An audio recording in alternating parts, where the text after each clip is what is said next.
बोलिए श्री सद्गुरुदेव महाराज जी की जय। सर्व श्री आशुतोष महाराज जी की जय। सच्चे दरबारी की जय। आकाश मंडल में सूर्य के उदित होते ही सारे फूल खिल जाते हैं, परंतु इसमें आश्चर्य क्या। प्रशंसनीय है तो वो हार श्रृंगार का फूल जो आधी रात के घने अंधेरे में भी खिल उठता है। ठीक ऐसे ही सहज सुखद अनुकूल परिस्थिति में जिंदगी जिंदा दिली से तो हर कोई जी लेता है, लेकिन बात तो तब है जब असहज दुखद प्रतिकूल परिस्थिति में भी जिंदा दिली बुजदिली में परिवर्तित ना हो। लेकिन वास्तविकता के धरातल पर आकर अगर जिंदगी को देखें तो ज्यादातर लोग प्रतिकूल परिस्थितियों में हाथ खड़े कर जीवन भर भागने में बिता देते हैं, जिन्हें हम जीवन से हारे हुए लोग भी कहते हैं। किसी ने खूब कहा है, कमाले बुजदिली है पस्त होना अपनी आंखों में, अगर थोड़ी सी हिम्मत हो तो क्या हो नहीं सकता। ये सच है।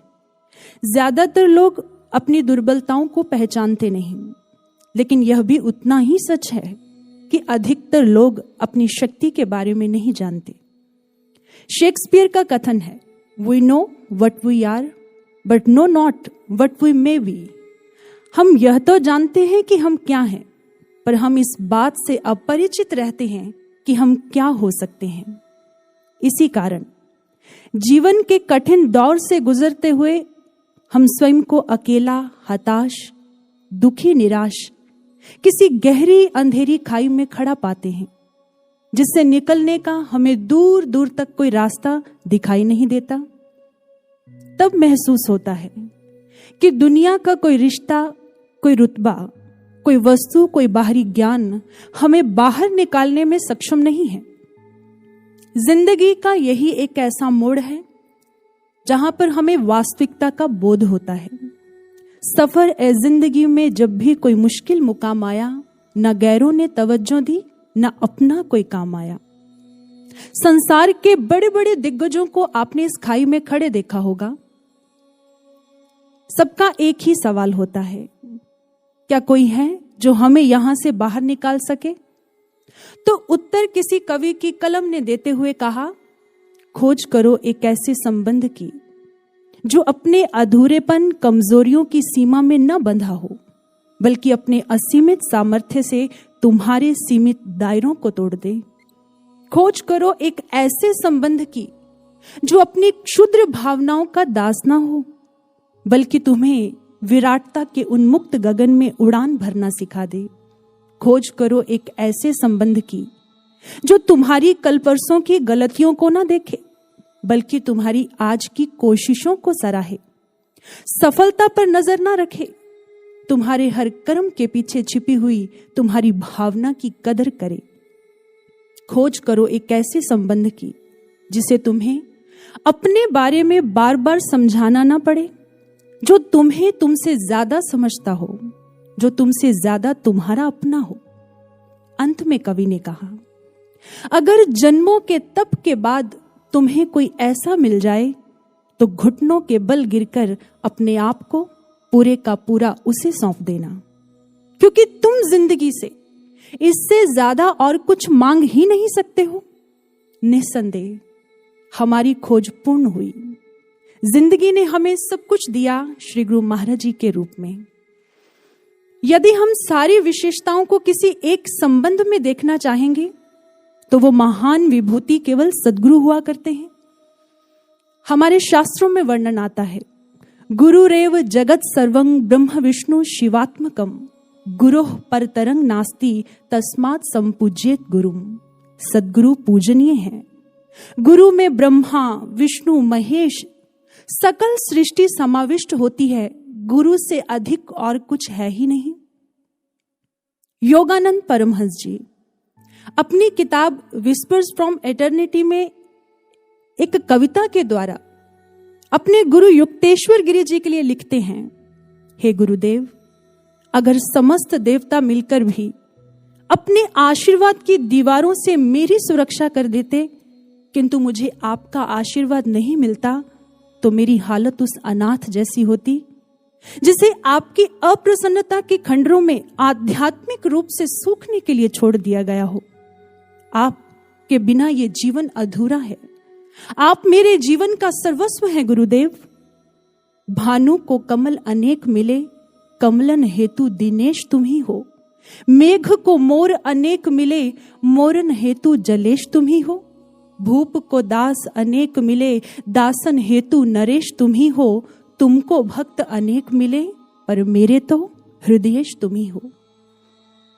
एक बार किसी शिष्य ने श्री गुरु महाराज जी के पास जाकर कहा, महाराज जी मेरे मन में दुविधाओं का कोहराम मचा हुआ है, मेरा मन बहुत अशांत है, कृपया कोई ऐसा सूत्र दें जो इन पर इस समय विराम लग सके।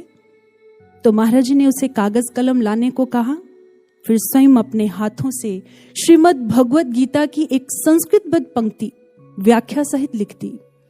सुहृदं सर्वभूतानां ज्ञात्वा मां शांति मृच्छति। फिर मुस्कुराकर कहने लगे, जिसने हमें अपना सुहृद परम मित्र मान लिया, इतना सोचने भर से ही उसे शांति मिल जाया करती है। सोचिए, जिस साधक के हृदय आसन पर निरंतर गुरु के चिंतन का शासन हो, वहां पर चिंताएं भला कैसे ठहर सकती हैं? ठीक है, जीवन में कभी ऐसा मंजर भी आता है जब साधक शिष्य के मन को नकारात्मकता दबोच लेती है।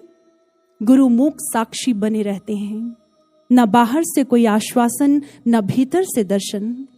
ऐसे में साधक के हृदय की वेदना केवल यही कहती है, उठता है सर तो आकाश मेरे करीब है, धरती है पास इतनी कि पांव तले नसीब है। हवा भी रहती है हर पल मुझे सहलाती, पर तुम हो कहां ऐ मेरे आत्मा के साथी। कहा था तुमने, सांसों से भी अधिक समीप हूं मैं, तेरी धड़कनों के मोती का सीप हूं मैं। फिर क्यों मेरे एहसास तुमसे खाली हैं, मेरे अनुभवों की चादर क्यों खाली है? क्या तुम्हारा कथन सत्य नहीं, या फिर मेरी साधकता योग्य नहीं? कहिए, कुछ तो कहिए गुरुदेव। अक्सर जब भी शिष्य के जीवन में कर्म संस्कारों की सुनामी उठती है, तो गुरु और शिष्य के बीच की संचार तारे ठप सी लगती हैं। शिष्य को ऐसे लगता है मानो उसके हृदय की बात गुरु के हृदय तक पहुंच ही नहीं रही। ख्याल रहे, संचार बेशक ना हो, किंतु गुरु के द्वारा शिष्य का संरक्षण सतत बना रहता है। दीनहीन शिष्य के अश्रु पहुंचते हुए गुरु का दिव्य स्वर उभरता है, क्या तेरा दुख केवल तुम्हारा है? जब तू मेरा है तो तेरा दुख तेरा कैसे हो सकता है? उस समय शिष्य स्वयं को गुरु की सुरक्षा भरी गोद में पाता है। वो हमारे हर हाल से वाकिफ है साधको, उनसे भला क्या छिप सकता है। एक बार महाराज जी बालकनी में खड़े हुए थे, खड़े खड़े आंखें मूंद ली, फिर अचानक बोले, हमारी दृष्टि में तो सब कुछ समा जाता है, तो सोचकर देखिए भला हम उनकी करुणामयी दृष्टि से कैसे वंचित हो सकते हैं। वो हमारे हर हाल से वाकिफ हैं। जब भी किसी भयानक स्थिति में हमें घिरा हुआ पाते हैं, तो उनका वात्सल्य भरा स्वर ममता से सहलाकर हमें कहता है, यूं ना तुम मायूस हो, कदमों में जहां रख दूंगा। क्या खो गया है जो हिम्मत हार बैठे हो, मुश्किलों में मैं तेरे बन ढाल संग चलूंगा।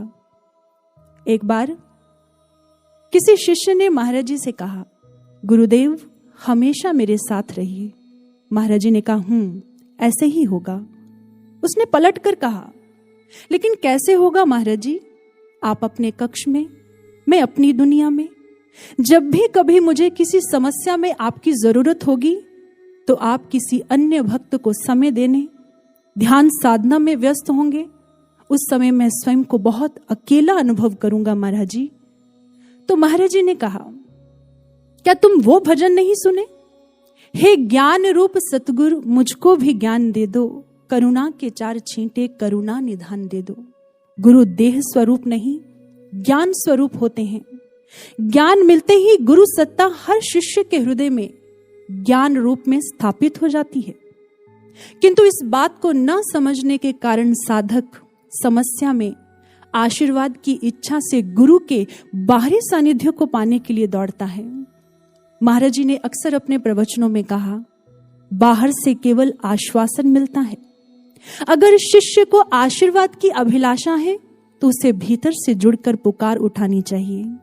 महाराज जी ने यह भी कहा, आपके जीवन में आने वाली कठिन परिस्थितियां, समस्याएं आती ही इसीलिए हैं कि आप अपने अंतःकरण में साधना में उतरकर गुरु से, प्रार्थना से जुड़ सको। और जो साधक अपने भीतर उतरकर गुरु के चिंतन से तार जोड़ता है, वो आत्मबल, प्रेरणा को पाकर अपने जीवन की हर बाधा को पार कर जाता है। जैसे बादल तभी बरसते हैं जब उनका संबंध समुद्र से होता है। समुद्र से संबंध टूटते ही वो अपना अस्तित्व खो बैठते हैं, केवल धूल भरी एक बदली बनकर रह जाते हैं। साधक में आत्मबल के लक्षण दिखाई नहीं देते, वो जीवन में हताश, निराश हो जाता है। एक बार मार्टिन लूथर बड़ी निराश अवस्था में बैठे हुए थे। उन दिनों उन्हें कुछ लोगों के घोर तानों और विरोध का सामना करना पड़ रहा था। जब उनकी पत्नी ने उन्हें इस मनोस्थिति में देखा तो काले वस्त्र पहनकर उनके सामने आकर खड़ी हो गई। मार्टिन ने पूछा, आज काले वस्त्र क्यों पहन रखे हैं? पत्नी ने कहा, क्या आप नहीं जानते, आज वो मर गए। मार्टिन ने कहा, कौन मर गए? पत्नी ने कहा, आज ईश्वर मर गए। मार्टिन ने हैरानी से कहा, ऐसा कैसे हो सकता है? ईश्वर कैसे मर सकते हैं? तब पत्नी ने बड़ा ही प्रेरणादायक उत्तर दिया, अगर ईश्वर नहीं मरे तो ईश्वर के होते हुए आप दुखी, हतोत्साहित, इतने भयभीत और चिंतित क्यों हैं? एक बार ऐसी ही निराशाजनक परिस्थिति से निकल रहे किसी शिष्य से श्री गुरु महाराज जी ने कहा, याद रखना, अगर तुम्हारे जीवन में कुछ तुम्हारे मन के अनुसार हो रहा हो तो अच्छा है, और अगर नहीं हो रहा हो तो और भी अच्छा है। उसने कहा, वो कैसे महाराज जी? महाराज जी ने समझाते हुए कहा, अगर जीवन में तुम्हारे मन का नहीं हो रहा तो निसंदेह वो ईश्वर के मन का हो रहा है, और जो ईश्वर के मन के अनुसार होगा वो तुम्हारे मन से कहीं अच्छा होगा, क्योंकि ईश्वरं यत् करोति शोभनम करोति। ईश्वर जो करते हैं अच्छा ही करते हैं, सदैव उन पर भरोसा रखो। मार्टिन लूथर को अपनी गलती समझ में आ गई। ईश्वर के होते हुए मैं निराश क्यों रहूं? भगवान पर भरोसा रख। अपने गिरे हुए उत्साह को उठाते हुए उन्होंने मुस्कुराते हुए अपनी पत्नी से कहा, तुम बिल्कुल ठीक कहती हो। संकट के समय में आशा, विश्वास, उत्साह को खो देना मानो शैतान के दल में सम्मिलित होने जैसा है। ईश्वर के होते हुए मैं निराश क्यों रहूं? मैं निराशा से थककर क्यों बैठूं? विंस्टन चर्चिल का कथन है, if you are going through hell, keep going. अगर नरक से गुजर रहे हो तो गुजरते रहो। कहने का भाव, जीवन में अगर नरक जैसी भयानक परिस्थितियां भी क्यों ना आ जाएं, तो ना तो डरकर रास्ता बदलो और ना ही निराशा से थककर अपने जीवन में बैठ जाओ, केवल चलते जाओ। एक साधक अपने विचारों की उधेड़-बुन में था। उस शिष्य के मन में एक चिंता चल रही थी कि भक्ति पथ पर बढ़ तो चले हैं, लेकिन मन में बहुत से विचार, विकार, जिनसे मन निरंतर उलझा रहता है, अभी तक वो नहीं बन पाए जो महाराज जी हमें बनाना चाहते हैं। और पल पल अनुभूतियों में श्री गुरु महाराज जी कहते हैं कि समय बहुत कम बचा है, फिर इतने कम समय में बदलाव कैसे हो पाएगा? क्या हम अंत तक चल पाएंगे? क्या हम अपनी मंजिल को प्राप्त कर लेंगे? तो अनुभव में उसको उत्तर देते हुए श्री गुरु महाराज जी ने कहा, जो मैं कहता हूं तुम केवल वही करते जाओ। अगर साधना के लिए कहा जाए तो साधना में जुट जाओ। अगर सेवा के लिए आदेश आए तो डटकर सेवा करो। फिर मस्त अंदाज में हवा में हाथ हिलाकर बोले, फिर इन विचारों विकारों की क्या औकात, इन्हें तो मैं चुटकियों में समाप्त कर दूंगा। तुम चिंता मत करो, जो तुम्हें कहा जाए तुम बस वही करते जाओ। एक ही मूल मंत्र अपनाओ, रुको नहीं, चलते जाओ। बहती नदी से जज्बे लिए बढ़ते जाओ। नदी के जज्बों को किसी कवि ने बड़ा सुंदर बयां किया। उसने कहा, रास्ता रोक रही चट्टाने, पत्थर से सब बंद मुहाने, पर्वत की पूरी कोशिश है उठती लहर दबाने की, मगर नदी ने जिद ठानी है सागर तक बह जाने की। चलने की इच्छा तो हर साधक में होती है, पर न जाने क्यों भक्ति पथ पर, सेवा क्षेत्र में निर्मित होने वाली परिस्थितियों और साधना पथ पर मन की आने वाली बाधाओं में उलझकर अक्सर साधक की सेवा साधना गति मंद पड़ जाया करती है। तो चलिए स्वयं से एक प्रश्न करते हैं, क्या हम चरेवैती धुन गुनगुनाने वाले दृढ़ साधक बनना चाहते हैं? उत्तर हां या ना में देने से पहले एक बात याद रखिएगा, अगर आप ऐसे दृढ़ साधक बनना चाहते हैं तो उसके लिए आपको वैसी सोच रखनी होगी, वैसे विचार रखने होंगे और फिर उन विचारों के अनुरूप कर्म करने होंगे। सफलता तभी प्राप्त होगी। सफलता एक परिणाम है जिसकी शुरुआत कहां से होती है? चलिए एक उदाहरण से समझते हैं। मान लीजिए आपने एक पेड़ पर फल लगा देखा, आप कहें कि यह फल कहां से आया? जाहिर सी बात है, पेड़ से। अब प्रश्न है कि पेड़ कहां से आया? तो उत्तर बड़ा ही आसान है, छोटे से पौधे का विशाल रूप है पेड़। अब गहराई से देखें कि वो छोटा सा पौधा कहां से आया, तो पाएंगे एक नन्हे से बीज ने धरती की गहराई में मौन तपस्या की, वही पेड़ के होने का कारण है। कहने का भाव, जैसे उस मीठे फल का स्रोत बीज है, ऐसे ही सफलता रूपी मीठे फल का भी कोई ना कोई बीज जरूर है। और क्या नाम है उस बीज का? वो है हमारी सोच, हमारे विचार।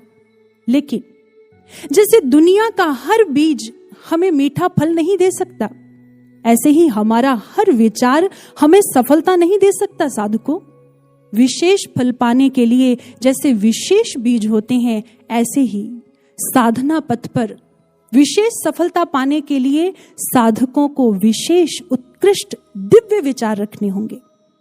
अगर आज हमारे भीतर में ऐसे विचार नहीं है तो हमारे मन की इस अवस्था का जिम्मेदार कौन? प्रश्न है, मान लीजिए आप कहते हैं कि मेरा मन अच्छे विचार अच्छी सोच नहीं रख पा रहा, तो क्या इसके लिए संसार दोषी है? बिल्कुल नहीं, क्योंकि बाहर की परिस्थिति और भीतर के विचारों में अंतर होता है। बाहर की परिस्थिति कैसी भी क्यों ना हो, लेकिन मन में कैसे विचार रखने हैं, इसमें हम स्वतंत्र होते हैं। कोई हमें मजबूर नहीं करता कि नकारात्मक स्थिति में नकारात्मक सोचना ही सोचना है।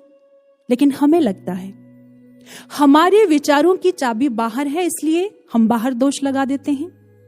मन के विचारों का बहुत ही सुंदर चित्रण किया मनोवैज्ञानिक विक्टर फ्रैंकल ने अपनी आत्मकथा में। द्वितीय विश्व युद्ध के समय जब हिटलर ने यहूदियों को जेल में डालकर पशु से बदतर हालत में रखा तो असंख्य लोग मर गए। उसी समय उस मनोवैज्ञानिक को भी पकड़कर परिवार सहित जेल में डाल दिया गया। धीरे धीरे परिवार के सदस्य भी मर गए। वो लिखते हैं, जेल की भयानक परिस्थिति और प्रतिदिन के अत्याचारों में उन्हें यह भी नहीं पता होता था कि कल तक वो जीवित रहेंगे भी कि नहीं। तब उन्होंने सोचा, मैं बाहर की परिस्थिति नहीं बदल सकता, लेकिन एक स्वतंत्रता अभी भी मेरे पास है जो मुझसे कोई नहीं छीन सकता। वो है मैं इस परिस्थिति में भी कैसे रिस्पॉन्ड करता हूं, मैं कैसे विचार रखता हूं। मैं चाहूं तो भय और निराशा के विचारों के बोझ तले दबकर मृत्यु से पहले ही मर जाऊं, और मैं चाहूं तो बाहर निकलने की आशावादी सोच के साथ जीवित रहूं। उसने सकारात्मक रहने का निर्णय लिया।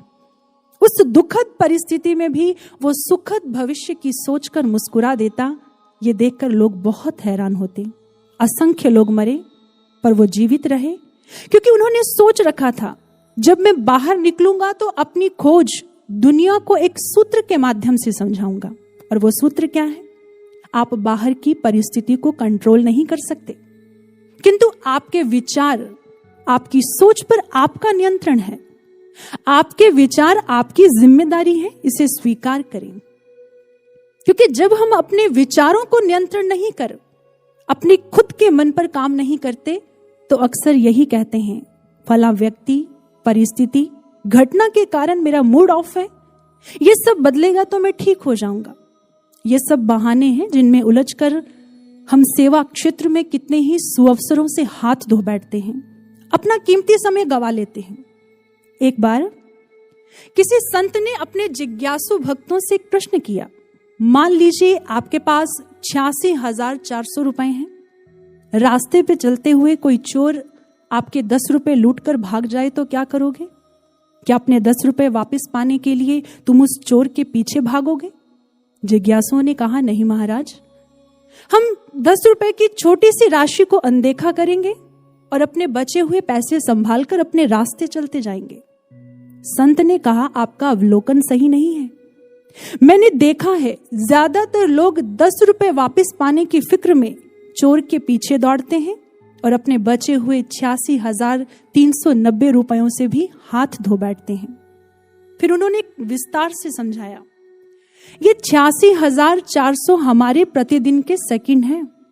अक्सर हम किसी के साथ 10 सेकंड की हुई बात की नाराजगी, कहा सुनी के गुस्से को दिन भर सोचकर जलते रहते हैं और अपने 86,390 सेकंड नष्ट कर लेते हैं। कहने का भाव, नकारात्मकता हमारे पूरे दिन की ताजगी छीन कर ले जाती है। हमें पॉजिटिव एटीट्यूड अपनाना चाहिए, क्योंकि हमारी खुशी इस बात पर निर्भर नहीं करती है कि हमारे साथ क्या हुआ है, बल्कि इस बात पर निर्भर करती है कि जो हुआ है उसे हम कैसे देखते हैं। ग्रीक फिलोसोफर एपिक्टेटस कहते हैं, दुनिया में ज्यादातर लोग अपनी कठिनाइयों से परेशान नहीं हैं, बल्कि उन कठिनाइयों को देखने के तरीके से परेशान है। एक बस कंडक्टर ड्राइवर के साथ एक ही रोड पर 20 सालों से काम कर रहा था। थोड़े से पैसेंजर चढ़ते, सबको वो चेहरे से पहचानते थे, किसने कहां से चढ़ना है, कहां उतरना है, टिकट कटता। बड़े ही मस्त अंदाज में जिंदगी चल रही थी। लेकिन एक दिन उस बस में 6 फुट लंबा पहलवान चढ़ गया। सब देखकर हैरान, क्योंकि चेहरा नया था। अब छोटे कद के कंडक्टर ने पास जाकर बड़ी धीमी दबी आवाज में कहा, टिकट। तो आगे से रोबदार उत्तर आया, पहलवान टिकट नहीं लेता है। इतना सुनते ही कंडक्टर चुप। हफ्तों यही सिलसिला चलता रहा। कंडक्टर को लगा कि बाकी पैसेंजर क्या सोचेंगे। उसके सम्मान को ठेस लगी, उसे बेइज्जती महसूस हुई। उसने ड्राइवर से जाकर कहा, भाई मैं तो 3 महीने की छुट्टी पर जा रहा हूं, एक मुश्किल है जो मुझे हल करनी है। घर जाते ही उसने प्रोटीन शेक ऑर्डर किया, जिम ज्वाइन किया, सेल्फ डिफेंस क्लासेस अटेंड की, अपने कॉन्फिडेंस को बिल्ड कर इसी सोच के साथ वापस लौटा, कुछ भी हो जाए उस पहलवान को तो आज टिकट देना ही देना है। ऐसे कैसे टिकट नहीं लेना, टिकट तो सबको लेना पड़ता है। आज जैसे ही वो गया तो उसने रोबदार आवाज में कहा, टिकट। तो आगे से वही प्रतिदिन की तरह उत्तर आया, पहलवान टिकट नहीं लेता है। उसने थोड़ा रोष से भरकर कहा, तो पहलवान टिकट क्यों नहीं लेता है? तो पहलवान ने मुस्कुराते हुए कहा, बंधु नाराज क्यों होते हो, मेरे पास गवर्नमेंट का दिया हुआ ऑल इंडिया बस पास है, पहलवान इसलिए टिकट नहीं लेता है। यह सुनते ही कंडक्टर हैरान हो गया। सोचकर देखिए उसकी हालत क्या हुई होगी। अक्सर हम भी अपने जीवन में ऐसे ही करते हैं। समस्याएं इतनी बड़ी नहीं होती जितना बड़ा बनाकर हम उसे सोच लेते हैं। दरअसल बात यह है कि हम अपनी जिंदगी का आधे से ज्यादा हिस्सा उन समस्याओं के साथ उलझने में बिता देते हैं जो असल में होती ही नहीं है। कई बार हमारा दुनिया को, स्वयं को देखने का नजरिया ही हमारा सबसे बड़ा शत्रु बन जाता है। आपने वो तो सुना ही होगा, नजर का ऑपरेशन हो सकता है लेकिन नजरिए का मुश्किल है। अगर नजरिया नकारात्मक है तो आपको कोई आगे नहीं बढ़ा सकता, लेकिन अगर सकारात्मक है तो आपको आगे बढ़ने से कोई रोक भी नहीं सकता। परिस्थिति कैसी भी हो, अगर नजरिया सकारात्मक है तो जीवन में आनंद ही आनंद है।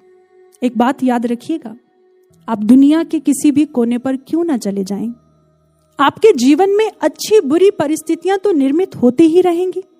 जैसे रोड की ट्रैफिक लाइट कभी रेड होती है तो कभी ग्रीन, ऐसे ही जीवन की परिस्थितियां कभी अच्छी होती हैं तो कभी बुरी। कहने का भाव, कितनी भी बुरी परिस्थिति से क्यों नहीं गुजर रहे हो आप, एक ना एक दिन वो बदलती जरूर है। बहुत से लोग कहते हैं हमारे जीवन में तो सदैव बुरी परिस्थिति ही रहती है। तो सोचिए, ये संसार एक एग्जामिनेशन हॉल है और वो बुरी परिस्थिति एक एग्जाम है। जैसे एक विद्यार्थी की कक्षा तब तक नहीं बदलती जब तक वो पास नहीं हो पाता, ठीक ऐसे ही जीवन की बुरी परिस्थिति तब तक नहीं बदलती जब तक इंसान कुछ सीख नहीं जाता।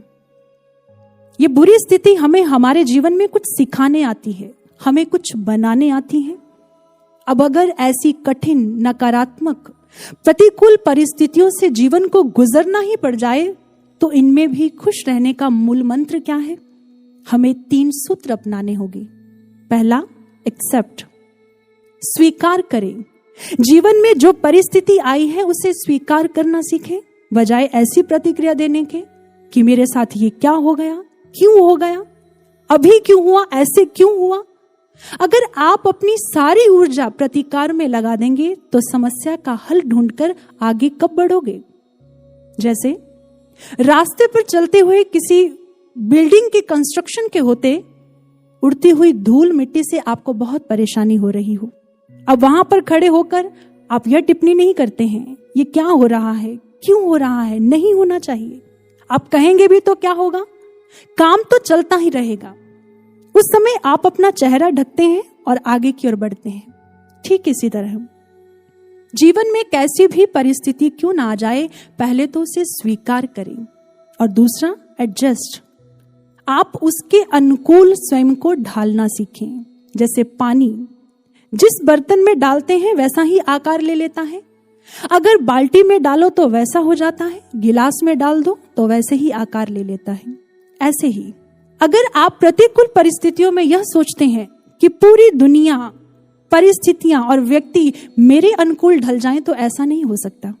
क्योंकि अगर आप किसी को अपने अनुकूल ढालने में, उसको बदलने में पूरा जीवन भी लगा देंगे तो वो बदलेगा नहीं, बल्कि आप परेशान रहेंगे। क्योंकि दुनिया में केवल एक ही व्यक्ति है जिसे आप ढाल सकते हैं, बदल सकते हैं, और वो है आप स्वयं। इसलिए स्वयं पर काम करें, स्वयं को परिस्थितियों के अनुकूल ढालने की कला सीखें। तीसरा है अवॉइड। जब ऐसी प्रतिकूल परिस्थिति आ जाए तो कुछ चीजों को नजरअंदाज, अनसुना कर केवल अपने लक्ष्य की ओर बढ़ते चले जाएं। जैसे एक बार किसी गांव में कुछ बच्चे पहाड़ी पर चढ़ने का खेल खेलने लगे। 5 बच्चों ने दौड़ लगाई, बाकी घेरा बनाकर दर्शक बनकर देख रहे थे। अभी दौड़ प्रारंभ ही हुई थी कि एक बच्चे ने कहा, अरे देखो पहाड़ी कितनी ऊंची है, कोई ऊपर नहीं पहुंच पाएगा। दूसरे ने कहा, अरे हाँ बिल्कुल ठीक कह रहे हो, जगह जगह पत्थर है, चोट लग सकती है। तीसरे ने कहा, बारिश से फिसलन भी बहुत है, कोई भी गिर सकता है। देखते देखते सारे बच्चे वहीं रुक गए। केवल एक बच्चा शिखर तक पहुंचा। जानते हो क्यों? क्योंकि उसे कानों से सुनाई नहीं देता था। ठीक इसी तरह जब प्रतिकूल परिस्थिति में घिरे हो तो नकारात्मकता से बहरे हो जाओ, उसे अनसुना करो और स्वयं के अंदर शांति, स्थिरता बनाए रखते हुए अपने लक्ष्य में अपनी पूरी ऊर्जा लगा दो। कहते हैं जो नजरिया है वो एक चश्मे की तरह होता है।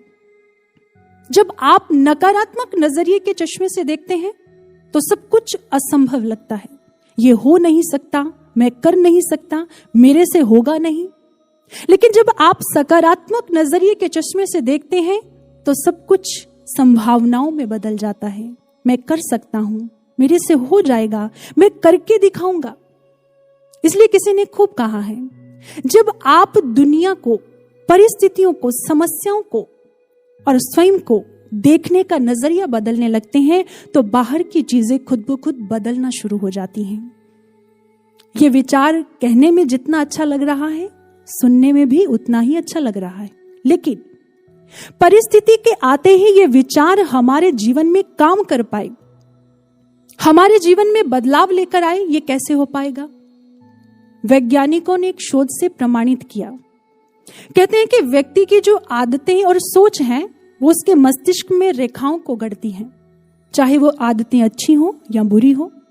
जब जब इंसान अपनी सोच, अपनी आदतों को दोहराता है तो ये रेखाएं पक्की, गहरी होती चली जाती हैं और फिर नकारात्मकता के यही सांचे हमारे व्यक्तित्व के ढांचे बन जाते हैं।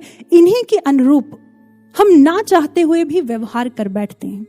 अगर हम चाहते हैं कि हमारे भीतर की नकारात्मकता समाप्त हो जाए तो उसके लिए केवल मात्र ब्रह्म ज्ञान की ध्यान साधना ही एक उपाय है। जब साधक ध्यान की अवस्था में बैठकर ध्यान एकाग्र करता है तो उसके भीतर सकारात्मक ऊर्जा उत्पन्न होती है, ईश्वरीय शक्ति पैदा होती है जो उसे बल देती है, नकारात्मकता को मिटाने में उसे सक्षम बनाती है।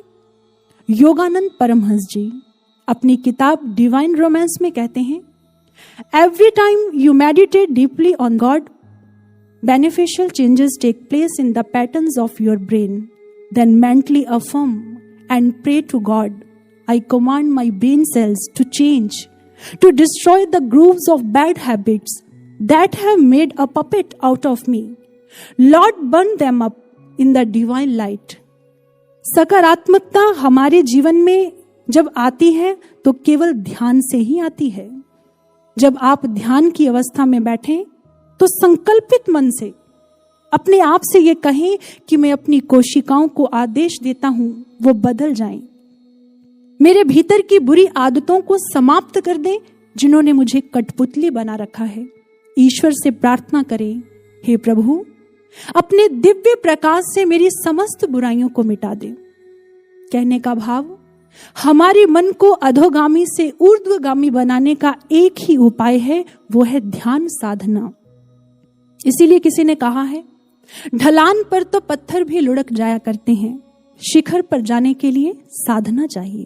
इसलिए साधकों, हमें नियमित ध्यान साधना को अपनाना होगा। एक बार एक साधक ने अनुभव में देखा अथाह ठहरा हुआ पानी। तभी महाराज जी की वाणी सुनाई दी, अगर इसमें कंकर फेंका जाए तो क्या होगा? उसने कहा, महाराज जी इसमें तरंग बनेगी। महाराज जी ने कहा, बिल्कुल ठीक, लेकिन जानते हो नदी के बहते हुए पानी में जब कंकर फेंका जाता है तो उसमें तरंग नहीं बनती है, क्योंकि वो चलायमान होता है। ठीक ऐसे ही जिन साधकों के जीवन में साधना का प्रवाह रुक जाया करता है, उनके जीवन की नकारात्मक स्थिति में आने वाली परेशानी का छोटा सा कंकर भी उन्हें अशांत, दुखी, विचलित कर देता है। लेकिन जिनकी साधना का प्रवाह निरंतर रहता है, वो किसी भी परिस्थिति में विचलित नहीं होते हैं, क्योंकि वह जानते हैं उनके पास ब्रह्म ज्ञान है जिसका उपयोग कर वो अपने जीवन के हर दुख को दूर कर सकते हैं। आपने भजन की ये पंक्तियां बहुत बार गुनगुनाई होंगी। दूर हो जाता है हर गम नित निरंतर ध्यान से, जख्म हरिक भर है जाता ज्ञान औषधि पान से। केवल ध्यान से दुख दूर नहीं होता, नित निरंतर ध्यान करने से दुख दूर होता है। आपने कहावत तो सुनी होगी बचपन में, an apple a day keeps a doctor away. प्रतिदिन का एक सेब डॉक्टर को दूर रखता है। क्या कभी ऐसा सुना है, 7 apples on Saturday keep the doctor away? शनिवार को 7 सेब डॉक्टर को दूर रखते हैं? नहीं, क्योंकि अगर एक दिन भी मिस हो जाता है तो उसकी भरपाई अगले दिन नहीं हो पाती। लेकिन जब भी किसी कार्य को एक सार स्थिरता से निरंतर करने की बात आती है तो हमें थोड़ी परेशानी का सामना उठाना पड़ता है। चाहे वो सुबह उठना हो, मेडिटेशन करनी हो, फिजिकल एक्सरसाइज की बात हो, या फिर डाइट प्लान, कुछ भी नया सीखना हो, हम थोड़े दिन तो बड़े उत्साह के साथ करते हैं, लेकिन फिर हफ्तों की छुट्टी हो जाती है और महीनों के बाद हमारा व्यवहार वैसे ही हो जाता है।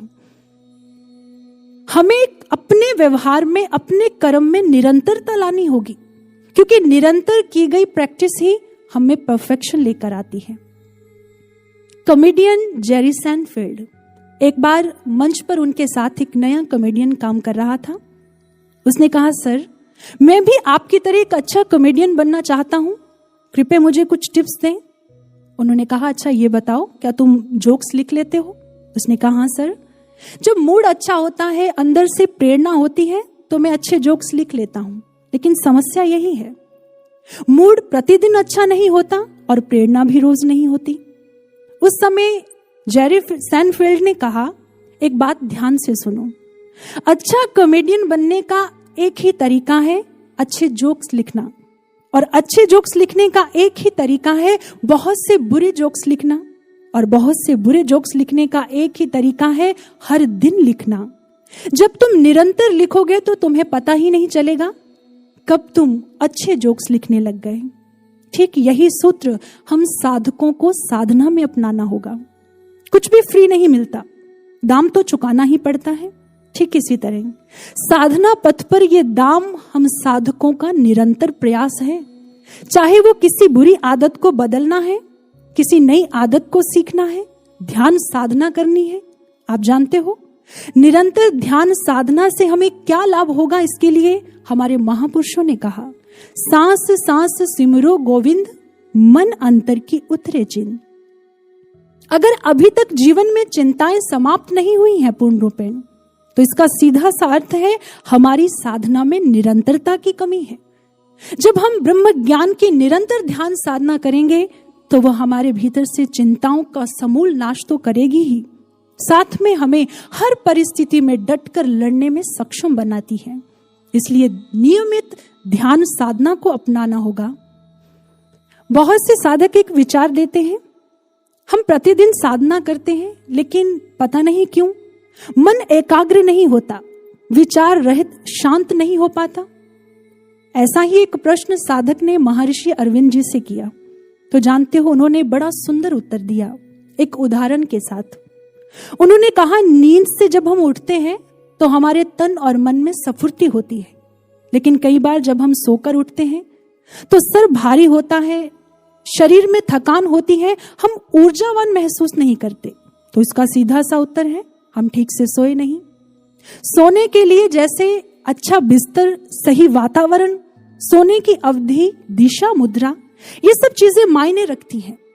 अगर इनमें से किसी एक में भी गड़बड़ाहट हो जाए तो नींद अपना प्रभाव नहीं दिखाती। ठीक ऐसे ही उन्होंने एक दूसरा उदाहरण दिया, जैसे भोजन हमारे शरीर को पोषित करता है, लेकिन कई बार वही भोजन हमारे शरीर में विकृतियां पैदा कर हमें बीमार कर देता है।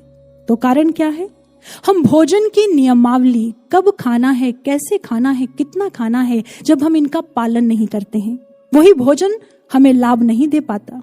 ठीक ऐसे ही साधना की भी एक आचार संहिता है, कुछ नियम है जिनका पालन हमें करना पड़ता है। ऐसे नहीं कि नेत्र मूंद कर कमर सीधी कर बैठ जाएं और सोचे कि सद गया ध्यान। हमारी संपूर्ण दिनचर्या, हमारे आचार व्यवहार और संगति का प्रभाव हमारी साधना पर पड़ता है। आप तामसिक भोजन करते हैं, नकारात्मक सोचते हैं, किसी के साथ झगड़ते हैं, किसी का बुरा करते हैं, वासनात्मक दृश्य देखते हैं और रात को चौकड़ी लगाकर ध्यान की अवस्था में बैठकर सोचें कि भाई अब मन तो शांत, एकाग्र, विचार रहित हो जाएगा, तो असंभव, ऐसा नहीं हो सकता। साधना एक पैकेज की तरह है। इसके लिए हमें शुद्ध आचार व्यवहार विचार रखकर स्थिरता के साथ निरंतर ध्यान साधना करनी होगी, तभी साधना लाभ देगी। एक बार रामकृष्ण परमहंस जी ने अपने एक शिष्य से पूछा, अच्छा ये बताओ माखन कैसे बनता है? तो उसने कहा, ठाकुर बड़ी सरल सी विधि है, दूध को जामन लगाने से दही और दही को मथने से माखन। उन्होंने कहा, तुम आधी विधि बता रहे हो। केवल दूध को जामन लगाने से दही नहीं बनता है, जब तक उसे एक ऐसे एकांत स्थान पर स्थिर ना रखा जाए जहां उसे कोई हिलाए ना, क्योंकि जब उसे हिलाया जाएगा तो वो दही नहीं बन पाएगा। ठीक इसी तरह केवल दही को मथने से माखन नहीं बनता, मथने के बाद उसमें ठंडा पानी डालकर कुछ समय के लिए उसे स्थिर रखा जाता है, फिर माखन अलग हो जाता है और छाछ अलग हो जाती है। फिर उन्होंने एक और प्रश्न किया, अच्छा ये बताओ माखन और दूध में से मूल्यवान कौन? शिष्य ने कहा, निसंदेह माखन।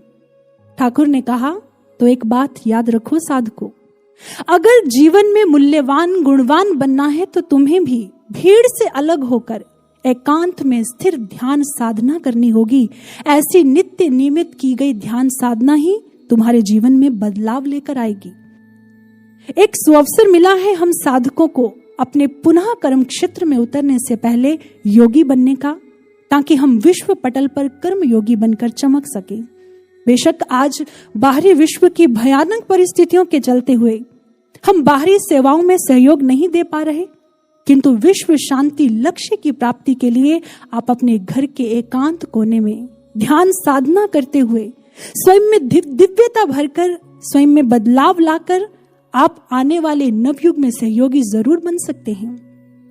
हम ब्रह्म ज्ञानियों के शुभ चिंतन में जो नवयुग आकार लेगा वो साकार होकर ही रहेगा। श्री गुरु महाराज जी अक्सर अपने प्रवचनों में कहते हैं, साधक ज्ञानी शिष्य कभी फ्री नहीं रहते। उनके पास बाहर कुछ करने के लिए ना भी हो, किंतु आंतरिक क्षेत्र में करने के लिए बहुत कुछ होता है। आप अपने शुभ विचार, शुभ चिंतन, अपनी ऊर्जा को स्वनिर्माण से विश्व निर्माण में लगाएं। हमारे कर्म के अभ्यास की निरंतरता हमें लाभ तो देती ही देती है, लेकिन हमारे विचारों में हमारी शुभ सोच की निरंतरता भी हमें कैसे विजय के निकट ले जाती है, इसका एक उदाहरण है इजरायली नेता नेटन श्रंस की। कहते हैं रशिया में कम्युनिज्म के चलते उन्हें पकड़कर साइबेरिया की जेल में डाल दिया गया। साइबेरिया की जेल जो कि रशिया की भयंकर जेलों में एक मानी जाती है। कहते जिस समय उन्हें जेल में डाला, वो लिखते हैं, जेल 4 बाय 4 फुट का, इतना छोटा, इतनी कम जगह। वो प्रतिदिन किसी तरह की फिजिकल एक्सरसाइज नहीं कर पा रहे थे, जिस कारण उनका शरीर बिगड़ने लगा। उन्होंने सोचा मेरा मस्तिष्क भी ऐसे ही बिगड़ ना जाए, इसलिए मुझे कुछ करना होगा। उन्हें बचपन में चेस खेलने का बहुत शौक था। उन्होंने 64 स्क्वायर्स रखकर ब्लैक्स एंड व्हाइट्स का एक चित्र मन ही मन बनाया और शतरंज, चेस खेलने का निर्णय लिया। अब खेलने के लिए प्रतियोगी तो चाहिए। उस समय वर्ल्ड चेस चैंपियन हुआ करते थे कैस्परोव। उन्होंने उसे अपना प्रतियोगी बनाया, मन ही मन उसके साथ रोज खेलते और उसे हरा देते। सालों के बाद उन्हें जेल से छोड़ दिया गया। एक दिन कैस्परोव ने डेमोन्स्ट्रेशन मैच रखा, जिसमें वर्ल्ड चेस चैंपियन एक साथ एक समय पर 5 प्रतियोगियों के साथ खेल खेलता है। खेल प्रारंभ हुआ, कैस्परोव ने 4 प्रतियोगियों को तो हरा दिया, लेकिन एक से वो स्वयं हार गया। जानते हो वो कौन थे? नेटन श्रंस की। पत्रकारों ने पूछा, आश्चर्य, आपने वर्ल्ड चेस चैंपियन को हरा दिया? तो उसने उत्तर में कहा, मैं पिछले 12 सालों से मन ही मन उसको हराता आ रहा हूं। ये चिंतन मेरे मन में गहरा बैठ गया। मैंने तो अपने एक्शन का रिप्ले किया है। मैं जानता था मैं कभी हार नहीं सकता। सोचिए साधकों, हम तो ब्रह्म ज्ञानी साधक हैं। जब हम अपने लक्ष्य को चित्त में बसाकर शुभ विचारों से, शुभ चिंतन के साथ शुभ कर्म करते हुए आगे बढ़ेंगे, तो हमारे अंतःकरण में की गई ये तैयारी नवयुग में दिखाई देगी, हमें निश्चित ही जीत दिलवाएगी। क्योंकि हमारे पास वो ब्रह्म ज्ञान है जिसे पाकर असंभव भी संभव हो जाया करता है। लेकिन कहते हैं ब्रह्म ज्ञान एक खजाना है जिसकी चाबी है अभ्यास। हमें निरंतर अभ्यास करना होगा। कठिन परिश्रम हमारे भविष्य को आरामदायक बनाता है, तो आलस्य हमारे वर्तमान को। अगर जीवन को संवारना चाहते हैं तो केवल ज्ञान ले लेना पर्याप्त नहीं है। ज्ञान के पश्चात हमें नित्य निरंतर ध्यान साधना का अभ्यास करना होगा, क्योंकि इस ज्ञान को पाकर भी अगर हमने अभ्यास नहीं किया तो हमारी हालत कैसी है? शास्त्रों में वर्णन आता है, पुण्य तटाके त्रिषितः सदैव भूतेपि गेहे क्षुदितः समूढ़ः कल्पद्रुमे सत्यपि वै दरिद्रः गुरुवादियोगे अपि ही यह प्रमादी। जो साधक गुरु से ज्ञान को पाकर भी ध्यान साधना का अभ्यास नहीं करते हैं, आलसी परमादी बने रहते हैं, ऐसे साधक, ऐसे ज्ञानी शिष्यों को उस मूर्ख के साथ तुलना की गई है जिसके पास पानी तो है लेकिन वो प्यासा है, भोजन है लेकिन वो भूखा है, और कल्प वृक्ष के नीचे बैठकर भी दरिद्र है। ज्ञान जीवन को संवारने के लिए मिला है, लेकिन ये हम पर निर्भर है। हम संवरना चाहते हैं, हम निखरना चाहते हैं कि बिखरना चाहते हैं, निर्णय हमारा है। हम चाहे तो मन के तर्कों को मानकर आलस्य का दामन पकड़े रखें, और हम चाहें तो विवेक से इन तर्कों को काटकर आलस्य को धूल चटाते हुए साधना रत मन और सेवा रत तन वाले विजयी साधक बन जाएं। इसलिए अंत में यही कहेंगे, अगर विजय श्री का वरण करना है साधको, तो पल पल श्री गुरु महाराज जी से प्रार्थना में पुरुषार्थ का बल मांगते हुए उनकी कृपा का संबल लेकर निरंतर कोशिश करते रहें, क्योंकि किसी ने खूब कहा है, कोशिश कर हल निकलेगा, आज नहीं तो कल निकलेगा। अर्जुन के तीर सांसद मरुस्थल से भी जल निकलेगा। हिम्मत रख, ताकत जुटा, फौलाद का भी बल निकलेगा। मेहनत कर, पौधे को पानी दे, बंजर जमीन से भी फल निकलेगा। जिंदा रख दिल में उम्मीदों को, गरल के समंदर से भी गंगा जल निकलेगा। कोशिश जारी रख कुछ कर गुजरने की, आज जो थमा थमा है वो चल निकलेगा। कोशिश कर हल निकलेगा, आज नहीं तो कल निकलेगा। जब हमारी निरंतर कोशिशें रंग लाएंगी तो हमें हमारी मंजिल तक जरूर पहुंचाएंगी। बोलिए श्री सद्गुरुदेव महाराज जी की, सच्चे दरबार की।